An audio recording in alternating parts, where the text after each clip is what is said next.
Well, the economy's doing so good that people have just given up on the hope of ever buying a home. And with increasing rent prices, renting isn't an option for many either. Now we've reached a new low. As we'll take a look in this video, there are people that are literally living in storage containers, which is illegal, by the way, not recommended, but a lot of people don't have an option. Let's take a look. So this is what homeless people do.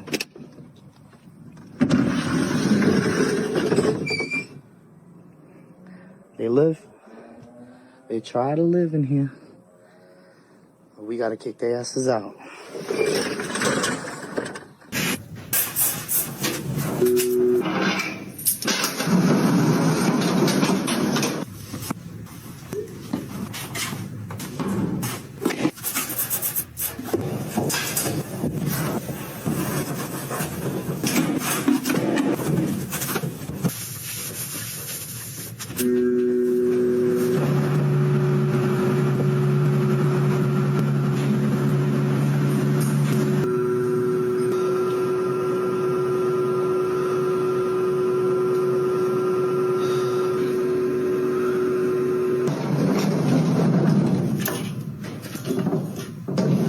Food, my drinks are there. Glasses. So you've been staying in here for a year. Yeah. So when it gets in the summer, You need some green glasses? oh man, appreciate you. Yeah. Thank you. So in the summer, man, this is metal Oh, it's hot, man. I have to wait over there all day long. until night. Until night, man. And 'cause when- it's even hot right now. It's only 80 degrees man, I outside. know, man. It's terrible. It's like a sauna. You can't stand just start sweating here in no time. But in the cold, it's okay. It keeps you from the wind, but it's still cold, man. I got my sleeping bag, my gear there, my clean bucket, my clean clothes, cases. I got a big case here. I got a sleeping bag just in case. It gets cold because I was about to say when it gets 17 degrees, Oh, this yeah. is cold, just as cold as outside. Oh, yeah. Oh, this is bad, man. This is bad. But better than nothing. And this is water hooked up. Yeah, I can hook it up with So water. you, Oh, it's not hooked up. It don't want. and you got no your electric. clothes right here. Yeah, no electric. Got my clothes in my suit to go to church. So guys, just for perspective, this is like a storage unit. Yeah. So you've been living in like a storage I unit. was 3 years old. They were taking care of me. Then they built this, and I helped them build it. But I was just a helper, you know. I'm not an owner. I only got my VA and clean record and pay all my taxes, about $100-something. And Fidencio, you were it in just the blowed up, man. you were in the military. Yeah. What branch? Army, Army. How long did you serve? 17. Wow, 17 years I VA. got all that money, and I got no help to get over there and get my money and get me an apartment or buy a house. Really? A house. I think I had 135,000. They told me wait till you're 65. I wait till 65. Now I'm 67.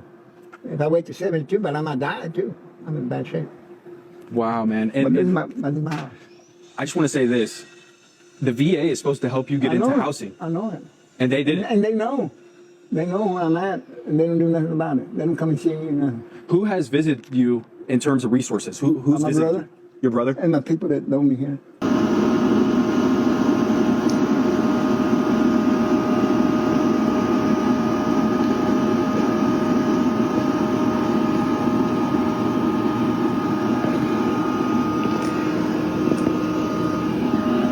Everything fell. So I just have like boxes stacked. Clearly an experimental phase of my life. Once I have my own spot, it's gonna be like some Heisenberg type shit. Like now I know what I want to do with my life. I know who I am. I know what I like to do. Girl though, if anything that I mention is for sale, if you want it, let me know. How long have you guys been staying here? I've only moved in here like a day. I just got everything in here. I wasn't trying to stay here. Right. But where else are you going to go? Oh, I'm somewhere. I'm not staying here. I just had Right. to get everything in here. But in regards to your child's well-being, for running water, food, this called the state of Georgia demands that a child has these certain amount of things, right? Okay. But your child does not have in a storage unit. So that's why I'm asking, where are you planning on taking this child today? I'm calling somebody right now to come get me. I've only been here for a couple hours. It's not like I've been here for days. Well, you said it was a day. Now it's a couple hours. I got back here last night. It's sometime in the middle of the night. The potty is for her. She's 3 years old and potty training. Where do you potty?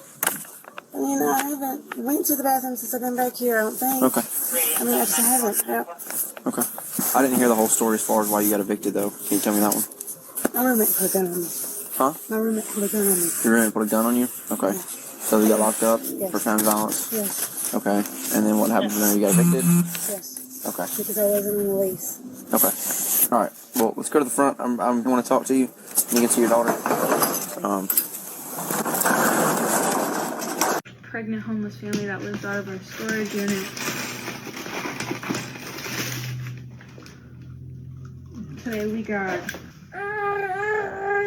This tenant has been evicted from their storage unit because they were trying to live inside their storage unit, which is why all their stuff is here and they're packing it up right now. The way we figured out that this tenant was living on site is there's a few different things that we watch. When we check keypads, we see who is staying after access hours, and this tenant had done this multiple times. We also noticed that this tenant was leaving items outside of the unit and in the exterior hallway that were there. Soon after these things happened, we saw on the keypads and also the cameras that the tenant had stayed overnight, entered the facility at 8:08 p.m., and exited the facility the next day at 2:08 p.m. Here's what it looks like in the storage unit. You can see a bed right there all set up with bedding and a sketchy looking loft that's built up with all the items on top. You can see a TV that's set up right there underneath this loft structure. There's candles on this table, which is a potential fire hazard. Coats are hung up over the door and multiple items on display. For those of you that are wondering why we don't allow people to live in a storage unit, even if it seems like maybe they're not causing a bunch of problems, it is illegal for us to allow people to live in storage units.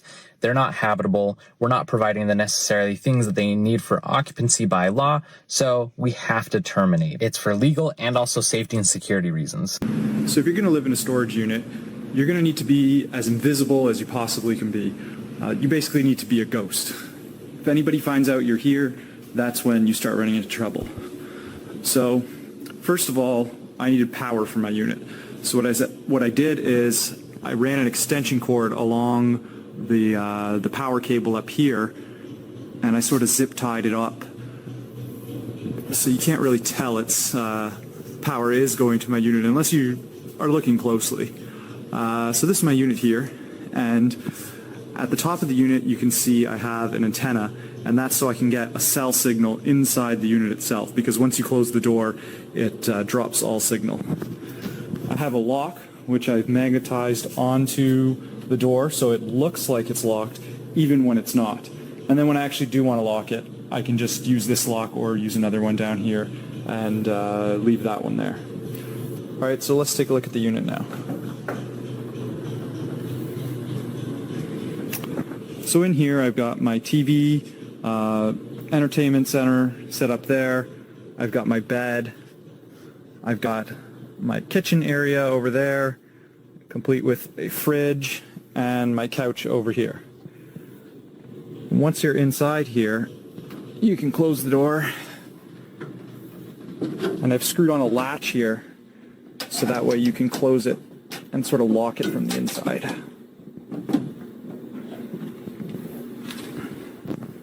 I've also put a mirror up so you can see what you're doing. Up here I've got a toaster oven, and this toaster oven actually works pretty well. I'd say it works just as well as a conventional oven. I've got some dishes over here, got some more pots and pans over here, and my fridge is right here. Underneath I've got a filing cabinet, some tools, and some storage for some other stuff I have. Up on this part of the kitchen I have cutting board so I can make some lunch or dinner there. I have a hot plate for boiling water, cereal. Up here is the Tupperware, and then over here I've got a food cupboard with all my food. And this is the sink I've built, and the sink is basically like a 25-liter container filled with water, and I've attached these tubes here, so you just open it up, and then the water comes down this tube and out there. So you've got running water, you can do dishes, get a drink, whatever, and then the water filters into this bucket, which goes down into these holes here, which goes into a funnel, which leads into a separate container here. And I usually find I have to empty that container and refill that one, usually once a week, maybe twice. So over here above the bed, I've built a bar, and this is just to hold all my liquor and drinks and everything. But I've also got stuff at the back there behind the bed. So what I've done is I've built this little hinge here. This comes out, and then the hinge drops down, and then that can hold in place while you go and get whatever you need to from back there. Over here, I've built a clothing rack, and this works just like it would in any closet. You put your clothes there, except I've included this little latch here on this string, so you can push the clothing further to the wall, giving you more space. Up here, I built some shelving for some items that I'm storing in here that I don't really use too much. I got my snowboard hanging from the ceiling there. And as you can see, all the stuff I've built in here is all built basically hanging from the ceiling. And the way I did that is I just got 2x4s, really long 2x4s, and put them all the way across the unit. And then I used L brackets to build shelving down from that. That last fella must be an architectural engineer of some sort or something. But honestly, guys, this is a sad state of affairs. In all honesty, it's messed up that people are having to do this, but unfortunately, that's the reality of some people. Some people don't have family to lean on. Some people don't have a job. Some people lost a job. Some people just cannot afford rent at the price that it is with their income. So they have to adapt, whether that's living in a car or a storage unit. Let me know what you guys think about all this, and until next time.